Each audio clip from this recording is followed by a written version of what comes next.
Good afternoon. Welcome to the President's Live Briefing. We had about 137 people who registered. I want to remind you to place your questions in the Q&A box, and please don't raise your hands. I won't be able to call on you individually. So with that, I will turn it over to President Lemons. Thank you, Joshunda, and good afternoon. Thank you for joining us. We are going to go really pretty much to Q&A today. Once Provost Nwosu has had a chance to say a few words if he wants to. Provost Nwosu, do you have some updates for us that you'd like to share? Yes, Mr. President, good afternoon to you and good afternoon to everyone as well. I wanted to begin this update by acknowledging the very fact that we have come almost to the end of the semester. Thanks to the wonderful work done by faculty and staff at the college, not just this semester only, but the work that we have been engaged in since spring when we were confronted with this terrible virus. I do want to re-echo the comments you have made in multiple forums by thanking the campus community for the caring work and the approach that we have all taken to really deal with this crisis. And as we all plan to end the semester and plan for the holiday season, to wish everyone the very best.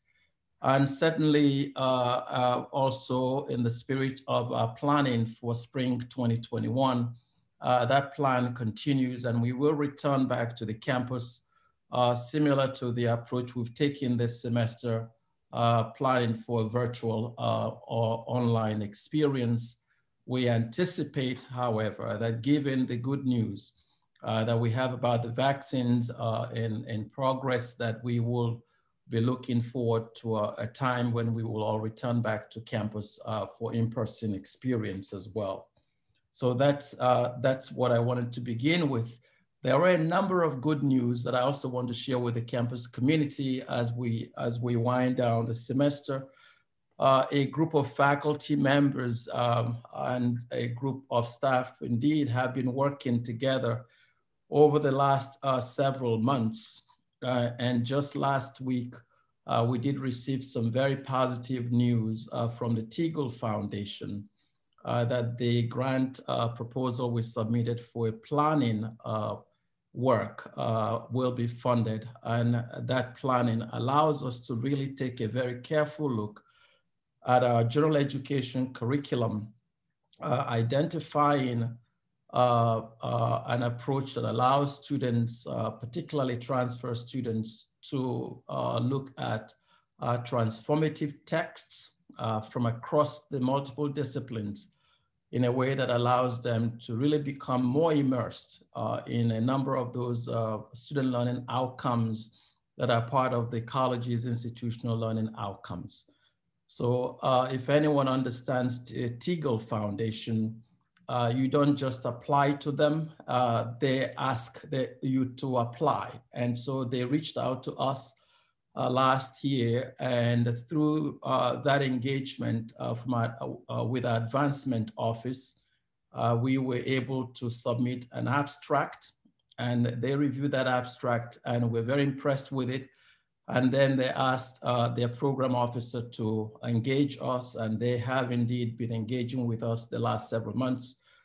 Karen Beck, the Associate Dean, and the School of Arts and Humanities has been a key partner and leader in this work with Associate Provost Brown and several other faculty. So they will begin the redesign of those courses, particularly in our LEH experience.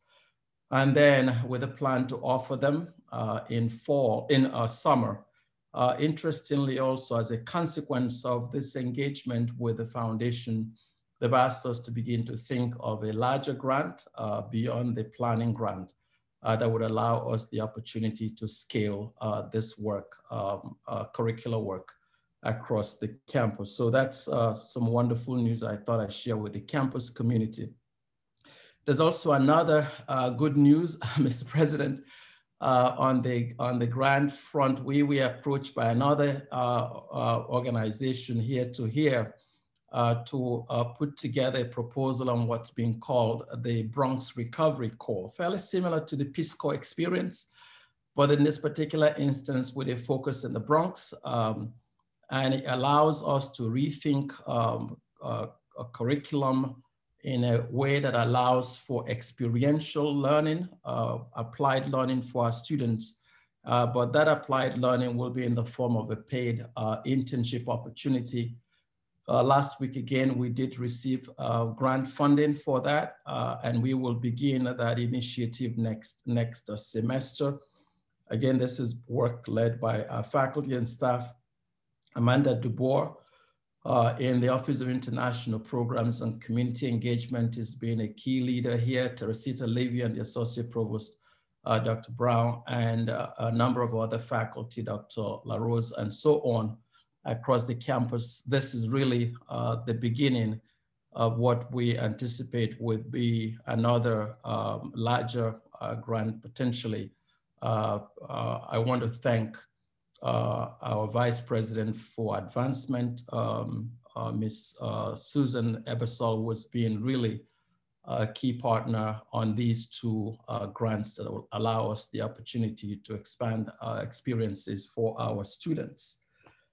As you know, Mr. President, last week as well, we participated in the Board of Trustees Committee on Academic Programs, Policy and Research meeting, where they did approve the proposal for a doctorate in education, focusing on organizational leadership, development, and change.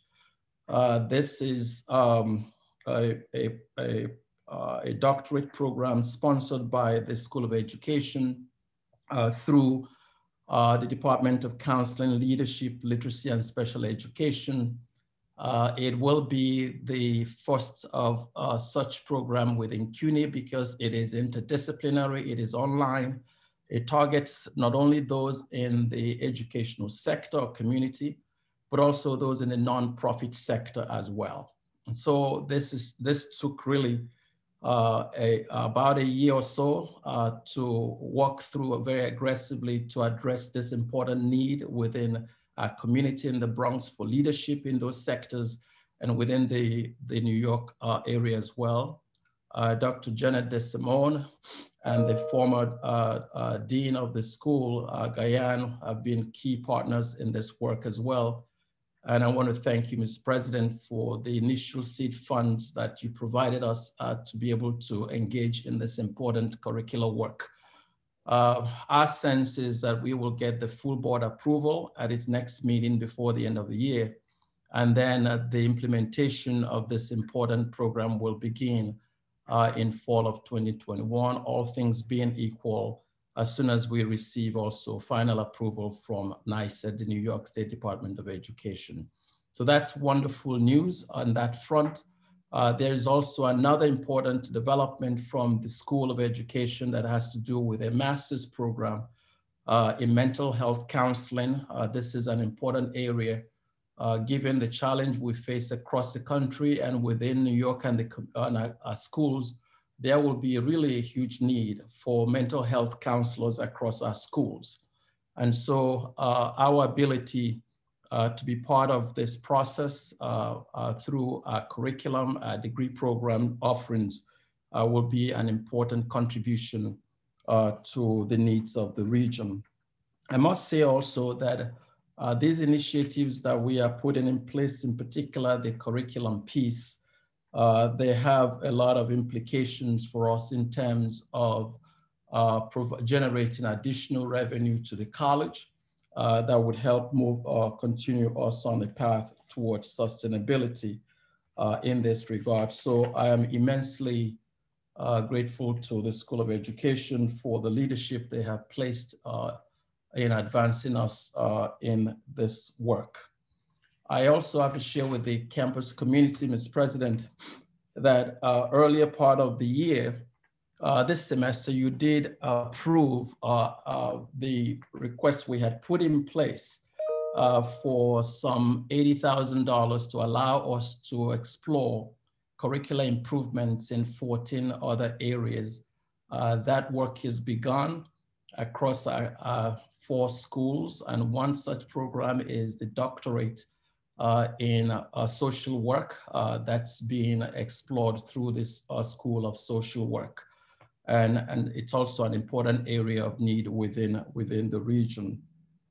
A final good news that I want to share also relates to the School of Health Sciences, Human Services, and Nursing. And this has to do with the Speech and Hearing Clinic in the Department of Speech, Language, and Hearing Sciences. Perhaps everyone understands and knows that we do have a clinic on campus that provides services to the community. That clinic also provides internship opportunities for our students. And over the last few years, there have been some discussions on expanding the clinic services to the broader community in a way that allows the clinic to become even self-sustaining, as well as strengthen the department's curriculum. So that work, through the support we received from the president, we were able to advance $52,000 to the program that allowed them to rethink the approach that they had recommended. And as a consequence, we received approval from CUNY Central to be able to provide billing services. And we're working now with a third-party insurance company that would allow that to transpire, and is also will be a major revenue generator for the campus, but also provide some opportunities for our students in clinical practice as well. So I want to thank the Dean for the work they have put in that regard, and the department led by Dr. Cheryl Smith-Gabig for the efforts they put in place to move this. I also want to thank General Counsel. She's been a key partner in getting some of the approvals we needed from CUNY Central in this regard. This has been quite a year of challenge, but even in spite of those challenges, Mr. President, we have continued to make progress on multiple curricular fronts that will position the college towards a more financially sustainable path, while meeting the needs of the region and advancing educational attainment in the borough as well as in New York. So I'm pleased with the work that has happened across our schools, and there's many more of that work, but I thought I'd share this very positive good news as we wind down the semester with the campus community. And that concludes this report, Mr. President. Thank you, Provost. That is really indeed a lot to celebrate. And it's a remarkable number of accomplishments in these recent months, despite everything that we've been dealing with. And there are even more that you didn't list that have been happening or underway. So I think we have a lot to celebrate as much as we are aware of what the difficulties have been. So we will turn to questions. We have a few questions that have come in so far. And the first one has to do with whether internships will be in person in the fall of next year, fall of 2021.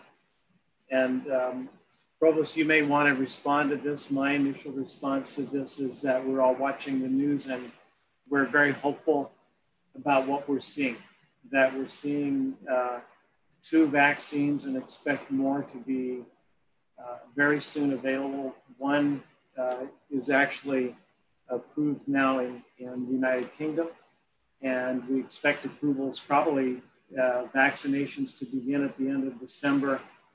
And so the latest timelines that I've seen that seem realistic are that widespread vaccination is possible by the end of the spring. That would be very good news for us if that is the case in terms of looking to the fall. So I think we can say cautiously, we really hope that in-person internships will be possible. You want to add to that, Provost? I think you've captured that. You're correct. That's hope that we will be moving in that direction, all things being equal. And certainly we will be guided by the health conditions at that time, and we'll make those decisions as we get closer. The next question has to do with the master's FNP program in nursing and the loss of accreditation that we learned about on the 20th of November.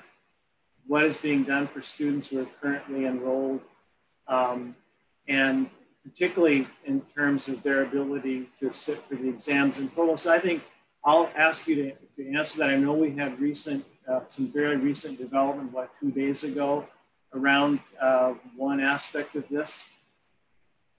And I want to respond to that by providing some larger context, just in case others are wondering what may have happened. I know, Mr. President, you've sent out communication to the campus community. I have also shared communication with students enrolled in the FNP program right before the Thanksgiving holiday. And we have, prior to that memo that I sent to the students, we did also have a town hall with the FNP students. And I know that Dean Harrison and Dr. Georges, the chair, and others have continued those conversations. There was a town hall held earlier a few days ago, and there have been email communications that I've also seen that have been sent in terms of communication with students. But I want to simply note as follows, and this will help answer the question that also is being asked, that what transpired was that on November 20th, 2020, CCNE, which is the Commission on Collegiate Nursing Education, made the decision to withdraw the accreditation that we're talking about, of the Masters of Science in Family Nurse Practitioner Program. And that withdrawal became effective that same day that we did receive the communication. However, it's important to underscore the fact that our undergraduate or baccalaureate program remains accredited by the same commission through 2028. And our DNP program will not be eligible for accreditation for a few years. And we have created a page with frequently asked questions that we have encouraged students to go to. And that page is actually on our website in case others may want to just find out additional information about the program. On December 1, the nursing department did receive good news from the American Academy of Nurse Practitioner Certification Board. Keep in mind that there is a accrediting agency, but there's also the credentialing agency. And this particular credentialing agency has indicated that our program, for those Lehman graduates who completed the FNP program by November 2020, that they continue to be eligible to take the American Academy of Nurse Practitioner Certification exam. We are waiting further information about our December or May graduates, but this particular news we got just a few days ago is very, very encouraging news. Mr. President, as you have indicated in a number of forums, the CCN decision was based on a single metric among all of the others that met accreditation standards. And if I recall reading that, it's standard 4, and it's one metric that has to do with students' pass rate. And for us in our MS FNP program, it was really a matter of 2 percentage points short of the 80% pass rate of the American Nursing Credentialing Center exam that was part of the CCNE accreditation. And I have to add that this really is after 2 years of significant and continuous improvement on pass rates from our students and from the nursing program. And CCNE made the determination in May to withdraw the accreditation. And November 20th informed us of its final decision in response to our appeal. Once the decision was shared with us, you have an opportunity for appeal. Doesn't mean you say yes to that. There's a process you follow. And then we followed that process. And I did participate in multiple meetings with the department, the chair, the dean, the general counsel, as we prepared that appeal. And I sat through that as well. We did disagree with the board's conclusion and believe that the withdrawal was without substantial evidence. And we had actually appealed for them to allow us the opportunity to extend our ability to ensure that students meet this pass rate based on good cause, given a number of things that we have done. The program's continuous improvement efforts regarding certification pass rate, because we had seen a trend in this regard. The success that the program has had in addressing all of the remaining compliance concerns, except this one metric, and the potential harm to students and the public if accreditation was withdrawn. And finally, the fact that the program is so close to meeting this particular certification pass rate. It's important to underscore that we were very, very concerned about all of this. And unfortunately, our request was not granted. And we are where we are at this point. We're very disappointed by the action, and we understand why this is disappointing for us, because we know that our students have worked hard. We have all worked hard to do the work we continue to do, to join the ranks of the frontline essential workers in our community, especially during this resurgence of the virus. It was also very saddening for us to receive the news, considering that many of our nursing students are already a part of the healthcare workforce and are needed to help us continue to battle the second wave of the surge in COVID, as we're seeing in our community and around the country. But I want to reassure our students, as the president has done, that the college is seeking every possible remedy to ensure that the students scheduled to graduate in January 2021 will be able to sit for the board exams, potentially with another credentialing body. And we have been in touch with CCNE. There was a letter that I sent out to them just yesterday morning, asking them to not just re-litigating the case, but asking them to see to the commission to explore the opportunity with us to allow our students to complete this exam. We're also in touch with ANCC and NICED, as well as PCB. These are the credentialing agencies, and NICED is one of the accrediting agencies that accredits nurses in our state, to attempt to expedite this process and to identify solutions for our students. I also understand from the registrar, Ms. Rosario, that we can graduate several students. We can now graduate several students who took the board exams prior to the withdrawal of the CCNE's accreditation, and students in pending status will be graduated with a November 19th, 2020 date. So this was also good news that we now have.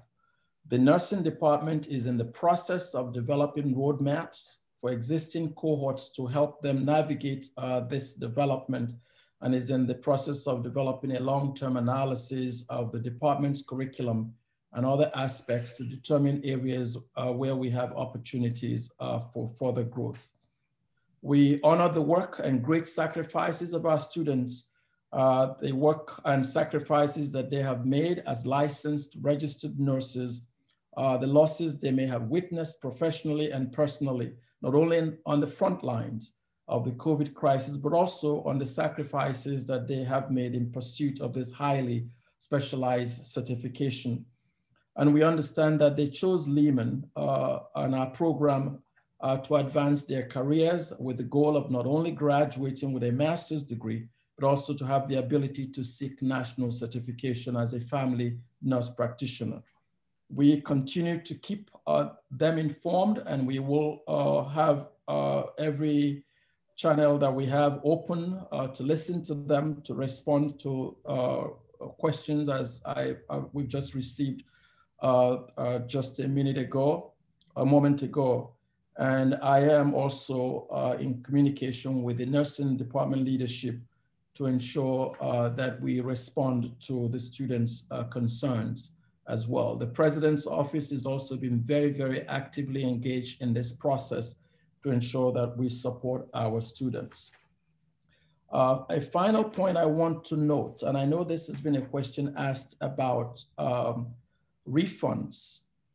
Some students have requested refunds for those who have already registered to sit for the ANCC exam and are no longer eligible to take the test due to the CCNE's accreditation withdrawal. We will refund any portion of the fee that ANCC has deemed non-refundable with proof that students paid for the exam and were denied reimbursement. I want to underscore that we're a public institution, so we have to make sure that we have these records in place. And we are working now to establish a process for this, and we'll update students once we have completed this process. I will encourage folks to look at the FAQ site on our web page on our website because we periodically update that as we receive additional information. So, Mr. President, I know this took a little longer, but I wanted to make sure that I addressed this and many other questions that have also been asked. Thank you. That was a really complete and detailed answer. And I'll just circle around again because I think it's probably worth, again, just noting that the accreditation for the MS-FNP program is distinct from the accreditation for our baccalaureate nursing program. And neither that or the DNP program are impacted by this. Correct. So it's not to minimize the impact of the MS-FNP program having its accreditation withdrawn, but just important to note that these other very important parts now of our nursing program are not impacted by this. And I think it's one of the questions that has come up, and I believe it's addressed in the FAQ as well, but it's about students transferring. Can we help students transfer if they wish to transfer? And just to be clear, we really don't have the ability to determine for another institution if they would accept transfer students really up to that institution. Of course, students are free to make those kinds of choices, and then it's up to another institution whether they would accept them as transfers and what they would accept in their curriculum. And I don't know if you want to add anything to that, Provost, but I know that I've seen that question a number of times. It came up in this session, and I think it's, we think it's pretty clear from what the Provost said that we are taking every step that we can to take care of our students, the students that are in the program, and to find what their next best step will be, but that we can't really act on behalf of other institutions. That's correct. And we did share that as well in our first town hall with the students in that regard. So that's correct. The other point that has also been raised is, can we delay graduation until school regain accreditation? If you look at and it's a good question, although I'll say if you look at the letter that we received from CCNE, the college does have 6 months to reapply for accreditation, but in that process, it becomes really a new process. It's not to regain what you lost, it's really to start afresh. And so we're exploring that up as well in terms of our options. And so it will be a clean slate that we will begin with, but that's something that we can look at 6 months from now, which is what they have indicated to us that we can revisit this. But it's not to go back and restart, but this will be a completely new accreditation from the commission.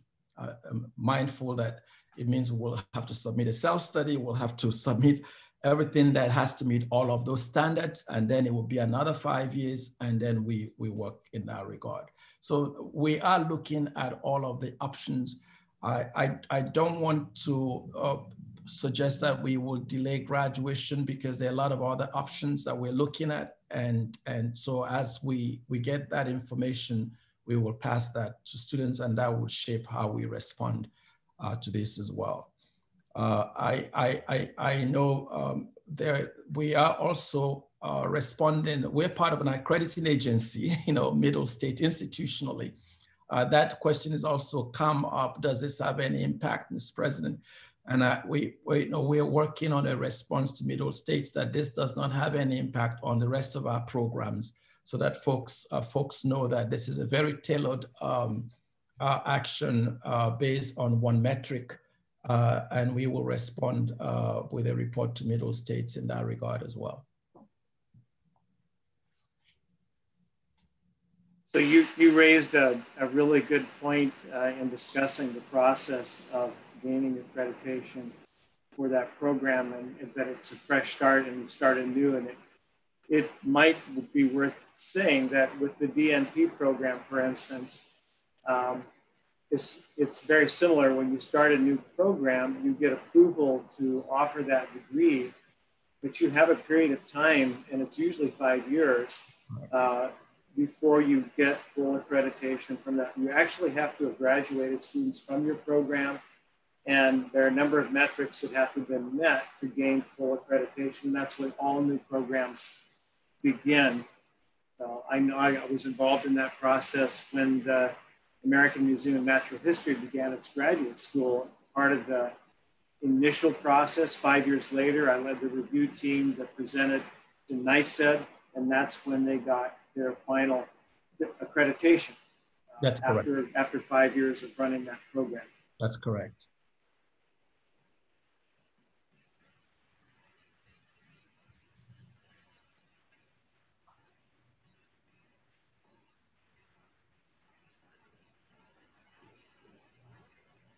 So question here, are students that are in the program while the accreditation process is going on eligible for boards?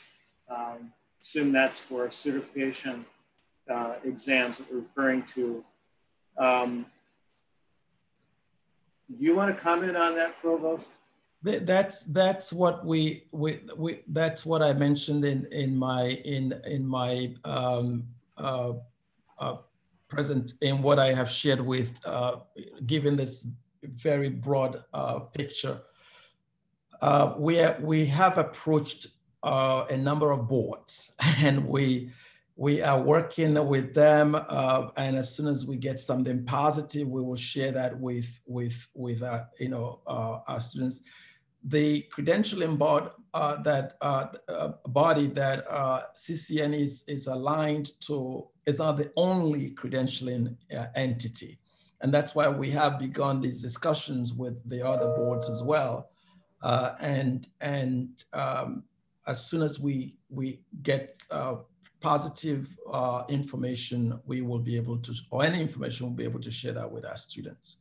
So that's what we're looking at. As I mentioned, we're exploring every option that's out there to help support our students. Thank you. And as I mentioned, just 2 days ago, the Department of Nursing did receive the good news and this good news didn't really come from the ANCC, the certification or the credentialing body that is part of CCNE. This is a different one, but it's equally a very solid credentialing body. This is the American Academy of Nurse Practitioner Certification Board that our program graduates who completed the FNP program by November 2020 can actually take that exam. So that's good news, and we are looking for additional information. We are waiting additional information from them as to whether our December or May graduates can also take this exam. So that's where we are as well. We don't have any more questions, but and until we have some other questions come in, one of it, what we're discussing reminds me of what has happened in general with accreditation in the country, because we've had some really major changes in the last couple of years that were initiated by the federal government, which ultimately is the U.S. Department of Education is the one that, in essence, accredits the accreditors. And there are, I think, 7 national accrediting organizations, and those are no longer regional as of a couple of years ago. And so I suppose institutions can decide who they want their accreditor to be. It used to be SAC in the South, it used to be Middle States in the Mid-Atlantic region, and different accrediting agencies. And now those agencies are not bound regionally. And so Middle States could actually accredit an institution in California and so on. So it's a little confusing, the accreditation landscape and the way that it works, and also then this added element of credentialing. Correct, and there's concern to you're right, and add to those 7 institutional accreditation agencies, you have these hundreds and hundreds of program accrediting entities as well. They are also governed by the U.S. Department of Education as well.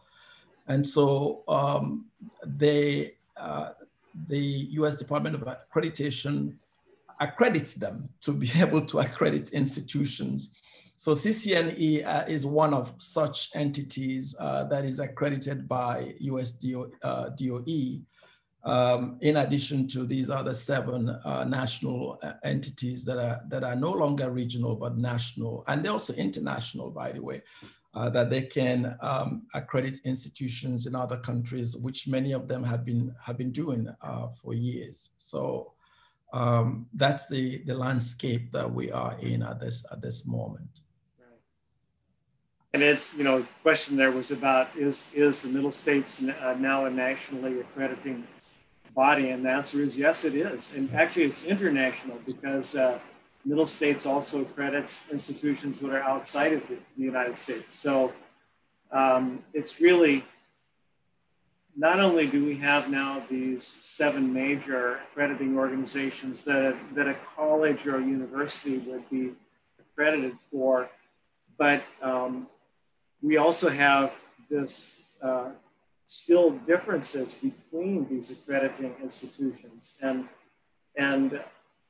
I've been aware of, for instance, SAC, the Southern, I don't remember what those initials all stand for, but it's the S is for South, for Southern.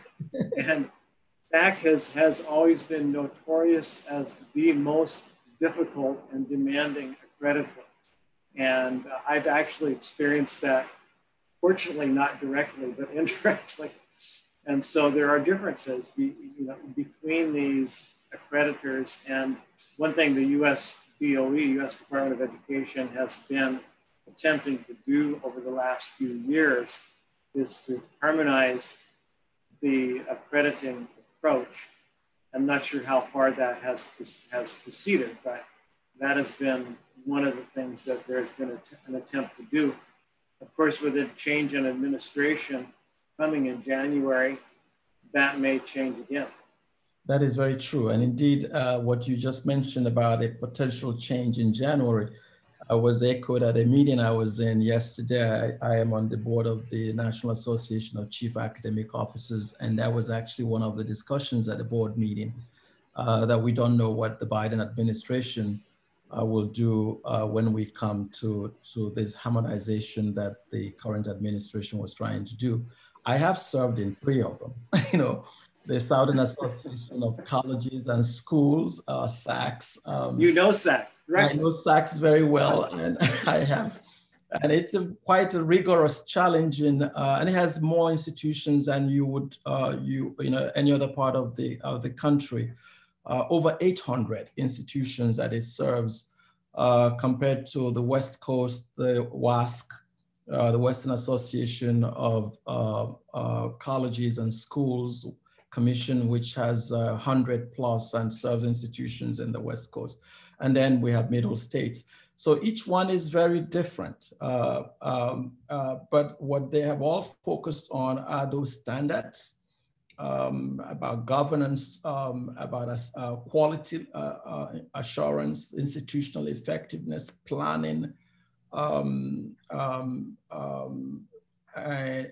administration, finance, enrollment, student success. The indicators, those standards we're talking about are there, which is why we are where we are with the national licensure exam.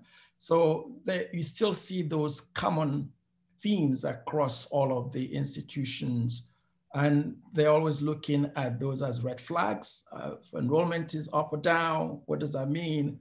And if students are not doing well, what does it mean? Part of the challenge with the harmonization has been that the not-for-profit colleges, as you know, Mr. President, we're pushing the current administration to rethink some of these because they were losing their accreditation. You remember what happened to Corinthians College, yeah, and some others. So that's the students go to these colleges, but the graduation rate is so low. They were not focused. They were focusing on bringing them in, but not focusing on graduating them and collecting money from them, which is terribly morally wrong. It's my view. Yes, we've had a number of recent years in which I guess you would say the policing of those institutions, those for-profit institutions, was greatly relaxed.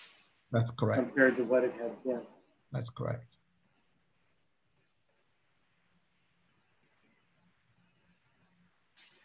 So we'll wait, give it another minute or two here yet. We don't have any questions right now up in the chat. If you have a question yet that you would like to put up there, please do it, and we will try to answer. Otherwise, we'll bring the sessions to a close in a few minutes.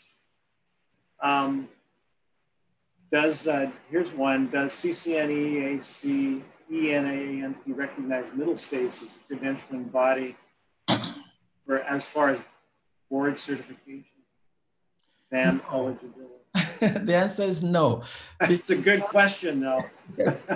The answer is no, because you have to remember the accrediting agency, as I mentioned before, is different from the credentialing agency.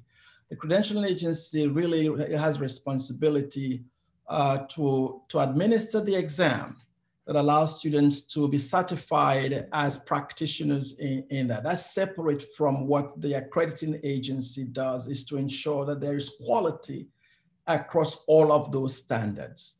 And so the credentialing entity for programs that have credentialing requirements, the credentialing entity is really a vehicle through which the accrediting body assesses how students are performing in those. Engineering programs have those, nursing programs have them.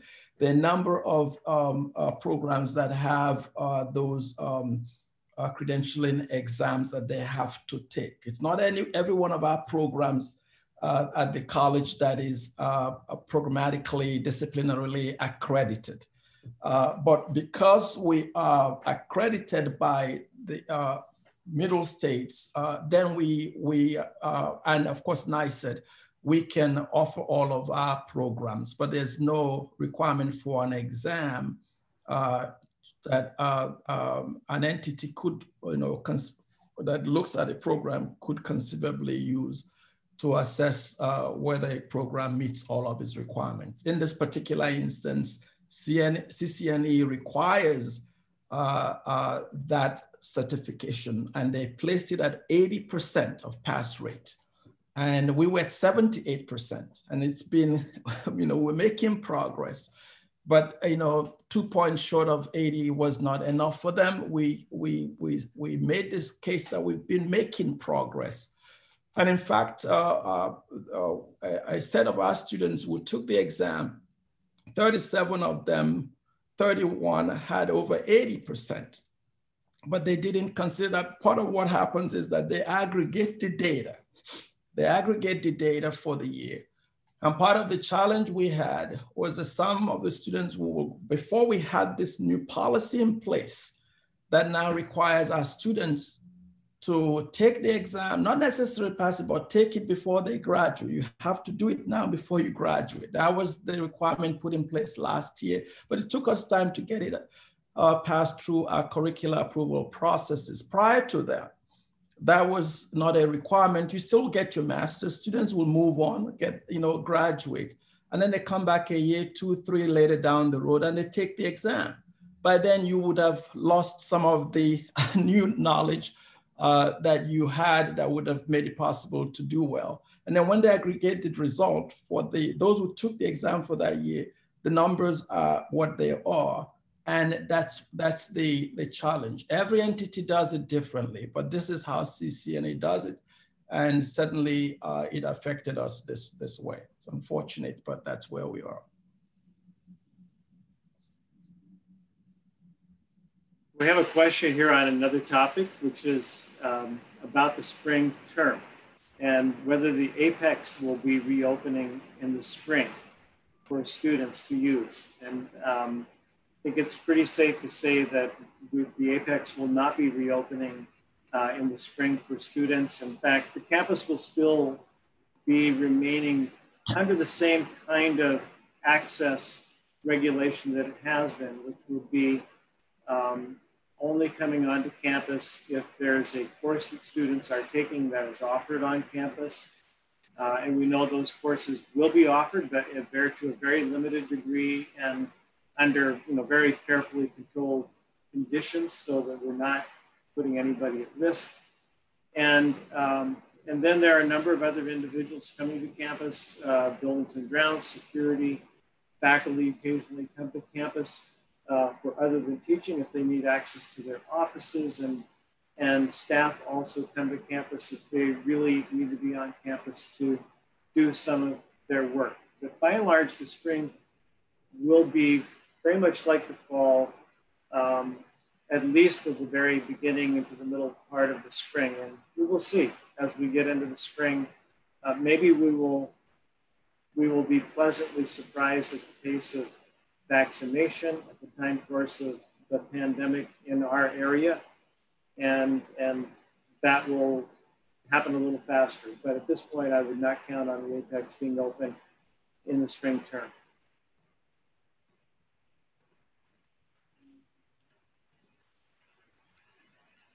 There's another question, Mr. President, about the FNP, and it's fairly similar to the response I had provided, that we don't have any information at this point from other, it's not accrediting agencies, it's the credentialing agency, and that's what we are pursuing, and we've been in touch with them. I did share the good news for those who had sat the exam, who completed the program by November 2020.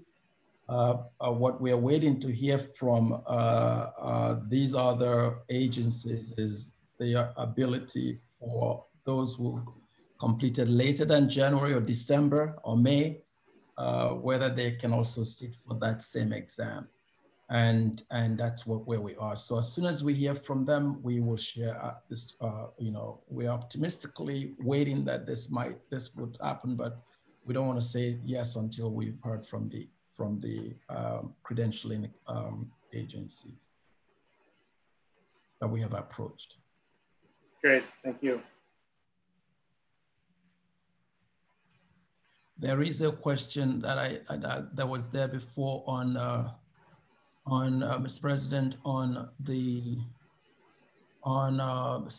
credit, no credit resolution yesterday and the vote, whether it was 56 or, whether that will be made public. I don't have the answer to that, but I'm sure that information is recorded by, yeah. The campus. Sure that I don't either. That sounds very close to what I recall, but I would not swear to that exact number. So we will, but I'm sure that number can be made known.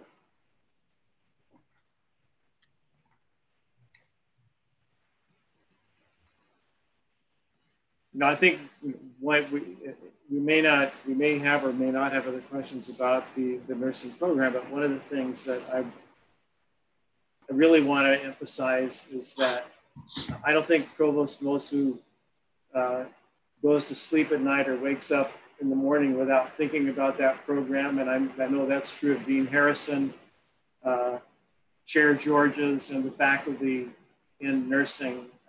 Everybody is very, very tuned in now to finding immediate solutions for all the students in the program and for working out the longer term pathway for the program. So, I think that everybody, we can't be happy about this situation, but we can be assured, I know all of us, that every possible effort is being made to work with this situation and to help students. And we will continue to have other sessions with students, with the cohorts of students, and we'll keep that FAQ updated as either there's more new information or if there are new questions that come in that are frequently asked. We will keep that updated so that whatever information we have will be available.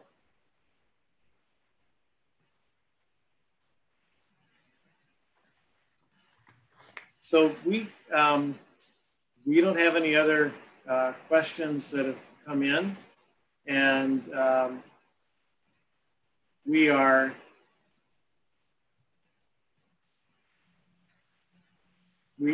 getting close to the time to the end of our session. So I think we will bring it to a close. Provost, I don't know if you have any final words that you would like to say. I think I did say that at the beginning, and I'll leave you with the closing remarks, except to thank the campus community again and to wish everyone very happy holidays, and be well, be safe. Let's continue to be a caring community that we've always been, and continue the work on behalf of our students. Thank you, and I'll just add to that.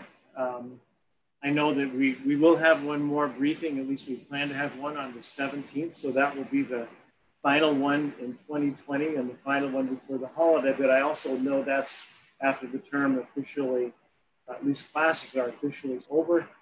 And so for those of you who are here who may not make it to that session, I also want to, first of all, wish you a good end of the term and happy holidays, safe holidays. Safe is not something we say lightly these days, and we really have to take that very seriously. But I do feel very hopeful about this coming year, and that we're going to, once we get into 2021, we will see things change for the better. And we'll all be able to anticipate by the time the summer rolls around, or maybe late spring, that we're in a very different situation than we're in now. And I want to thank students, faculty, staff for not dropping the ball this fall. Everyone has worked to their very best capability to make this work. We know that it hasn't worked perfectly. We know that it's been very difficult. Yesterday in the Senate, we heard from a lot of students who related how difficult this term has been for them. And we know that all of that is real, and that applies to many students. So we know that it's been tough, and it's been a real challenge for the faculty. It's been a real challenge for the staff. So I want to thank everyone for hanging in there and doing everything possible to make this term work. And again, I want to wish everyone a happy holiday. We don't see you on the 17th. And a safe holiday, and as we begin 2021. And with that, we'll end our session. Thank you again for joining us. Thank you.